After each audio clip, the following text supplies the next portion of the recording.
Parents never invite me to events but expect me to join them nevertheless. Recent example, Father's Day. My 28F parents, 53, 58, were planning a barbecue and invited all the neighbors but didn't say a thing to me. So I drove there for an hour to have a private chat with my father, and suddenly it's so there's a barbecue in 2 hours, you're staying, we bought food for you. Yeah, I just planned my day a bit differently. While it's nice, it's annoying. Even the neighbors' children knew a week in advance and nobody felt like it was necessary to tell me. But when I declined because I had some errands to do, they were sad and annoyed, making a small scene in front of the neighbors. And this is not the first time. They seldom tell me what they're going to do or offer an invitation. I told them that I'd appreciate it if they'd tell me at least a day before, but apparently it's not possible. So I'm annoyed and angry. I would like to spend time with them, but I feel disrespected that can't even bother to tell me, after I already expressed this to them. What can I do? And am I overreacting? TLDR, parents never invite me to events they planned, they expect me to spontaneously join them and are kind of sad when I can't. Yet everybody else had time to plan. Parents sometimes forget their kids have lives of their own. Especially when they live so close. Some of this can come up more frequently in discussion. How frequently do you call your parents, etc. But sometimes just reminding them that you have your own life is what is needed, and that it would be nice to know about XYZ events sooner rather than later.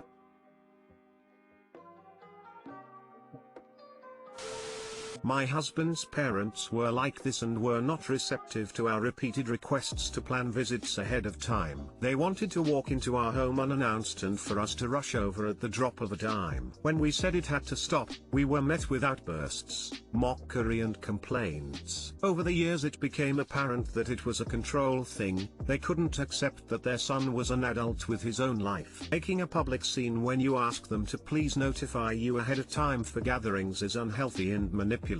Let them know, again, very clearly that you are an adult with adult responsibilities, and as such you require reasonable notice for events just like every other person on the planet. If they don't get it, just be persistent and allow them to tantrum alone. They'll either come around, or you'll get so sick of it you'll want to distance yourself from them.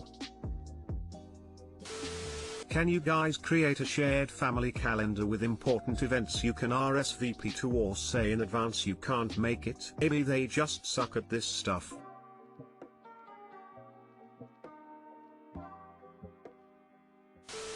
I have kind of similar thing, but in other cases as well. Most often it's my brother organizing something and expecting my parents to pass the information to me, or it's my parents expecting me to help them with something. I'm told basically a couple of moments before, or informed by somebody else that I'm voluntold, oh yes, Dad said you will be helping him today with work. In my case it's a kind of expectation for me to be available at all times and not realizing I may have anything else to do. You may check if that's your case as well. It's double screwed because you will feel angry and steered away from your plans if you accept, or you will feel angry that you hurt your parents if you reject. It's rare that I suggest switching it back on them. But if the parents don't respond to logic or basic respect for ops time, an effective tool might be pulling the emotion reverse card. Hey mom/dad, when you don't tell me ahead of time it feels like you are purposely excluding me and then only asking me to attend as an afterthought because I happen to be there. That makes me really sad. But we love you. Of course we want you there. See how sad we are when you don't stay? If you really wanted me there you would treat me better than you do strangers/neighbors/etc. and let me know what's going on before. Even if it's not how op feels, this may frame it in a way that they understand and have the effect op wants.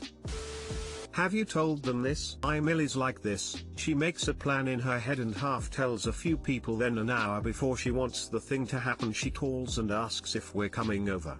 Like for what? You never mentioned that. We're busy. With her it seems to stem from them being a large family, and when the kids were all growing up they just would all be in the house with their friends all the time, so no one ever really had to plan things because everyone was always just already there. It has got better for us since we spoke to her about it, like we really do want to come and be involved but you have to give us some warning or we're likely to say no. What also helps is us calling her or calling in to say hi at some point ahead of the weekend and asking if she has plans or if she wants us to come over on whatever day. That usually prompts her to tell us if there's something going on.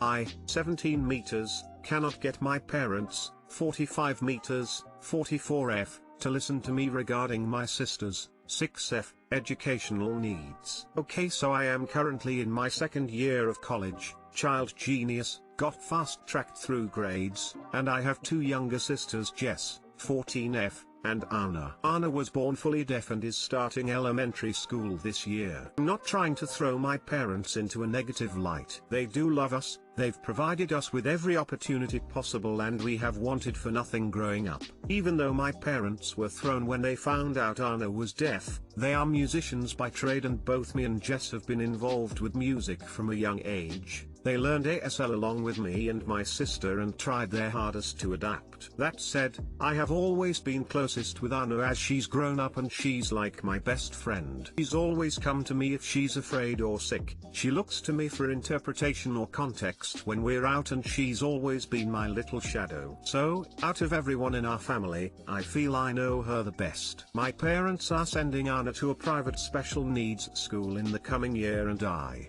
personally disagree with their choice. I looked into the place, took a virtual tour, and from everything I have seen and read, it seems to be catered more to students with severe mental disabilities or mobility impaired. In fact, I couldn't see a great deal of detail about the services provided for deaf students at all. I brought this up to my parents, but they just brushed me off, saying it was what was best and they'd take care of her. I asked why she can't go to a mainstream school, but they said there were no services for her. Well, I did a bunch of research. I contacted district superintendents, local council, even schools directly themselves. I even found a deaf school only very slightly out of our boundary who said they were willing to be flexible. When I brought this to my parents, they got annoyed, saying that they knew what was best for their daughter and I should stay out of it, and that no school would be able to handle her hearing impairment and behavioral problems. I was stunned. Anna doesn't have behavioral problems. She's a bit willful.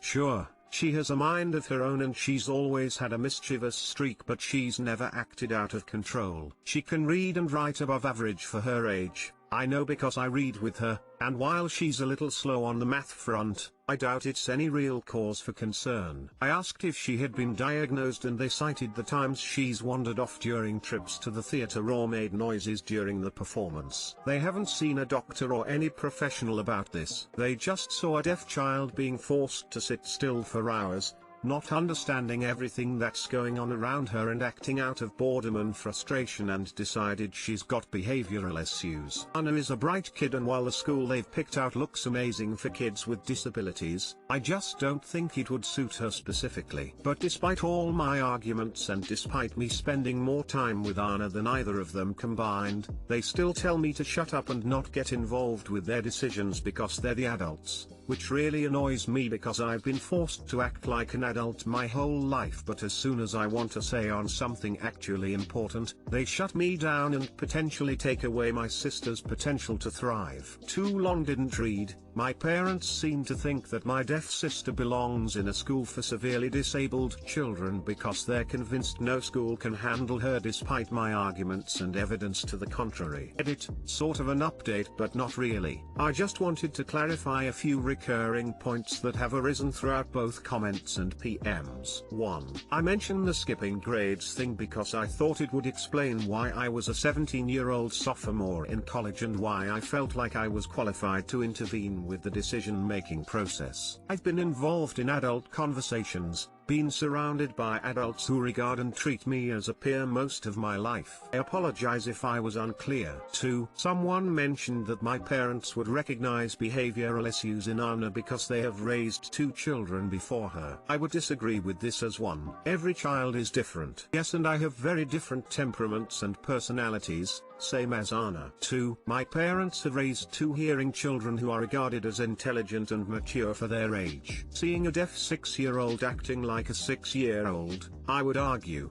is relatively new to them. 3. I have actually gotten involved with a local deaf advocacy group for deaf/ho adults and their friends/families. We're having a meeting via Zoom on Monday night and I'm looking forward to getting their insight. 4. On a slightly more serious note, some of you have expressed concern about my mom and dad's parenting and that I am being parentified, that they are ableist, that I'm too young to have these concerns regardless of my intelligence or maturity. I have thought on this a lot and on some level I think you might be right. My parents don't like to be told they're wrong or made to feel like they don't know something, and I don't think they have adapted to Anna's hearing impairment as well as they believe, and on some level, think it reflects badly on them. Admittedly, I can see some of their flaws reflected in me and I am trying to work on that. I do wonder if one of the reasons Anna is so attached to me is because I do give her affection and attention where our parents aren't as forthcoming. Regardless of whether I am too young,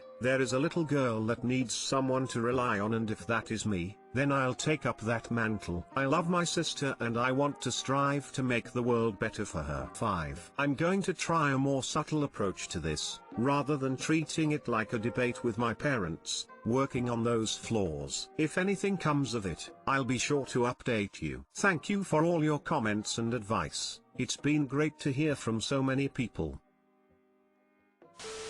If you can't convince your parents to give the school for the deaf a shot, maybe ask them to compromise and get Anna involved in some community programs for the deaf. Maybe there are meetups for deaf kids, a camp, anything to get her around other people who are deaf. It's actually an incredibly rich culture and I'm sure it would help her to meet other people around her age who are facing the same challenges, and it could have the added bonus of showing your parents that deafness isn't a mental/behavioral issue, but just a difference, and a difference that our society has come a long way toward accommodating.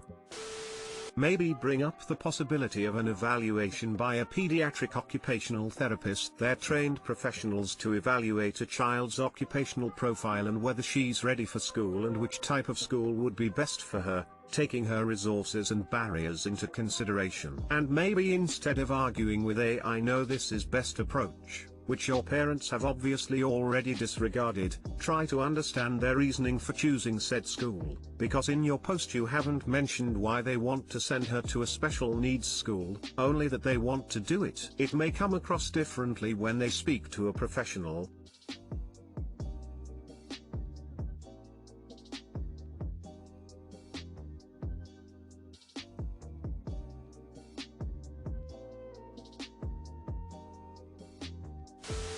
Dad to a deaf daughter here. Based solely on what you have written, it sounds like the deaf school would be a good compromise. Caters specifically to deaf needs while not simply being a special needs school. I know my daughter gets a lot of reassurance and benefit from interacting with both hearing and deaf people. So you should at least try to convince/facilitate that, separate from any schooling situation.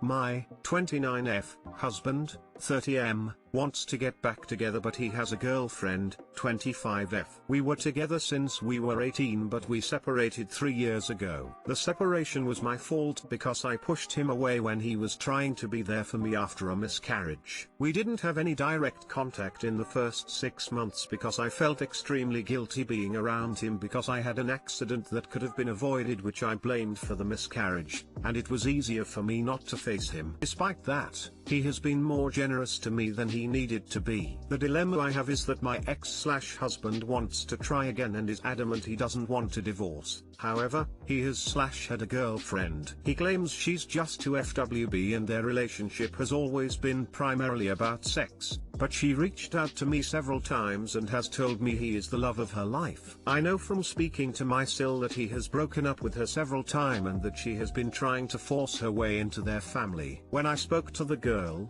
she seemed to really love him. She made it seem like the only reason they hadn't moved in together or taken the next step was because my husband felt guilty because he is still legally married. She said I was like a black cloud hanging over their otherwise perfect relationship. She also has a daughter who she said is attached to my husband and sees him as her father figure. Also, she said I was making her a struggling single mother again by stealing my husband and that his family were manipulating him into taking me back because they didn't like her. I still love him, but I don't want to be the other woman. It's strange because we're legally married still, but I still feel like a home wrecker, even though they're currently broken up. My family and friends all think I should mend things with him, but I just don't want to hurt someone the way I hurt him again. I could really use some advice on what to do. Too long didn't read. My husband and I separated because I pushed him away after having a miscarriage. It's been 3 years and he wants to try again, but he has / had a new girlfriend who claims he's the love of her life.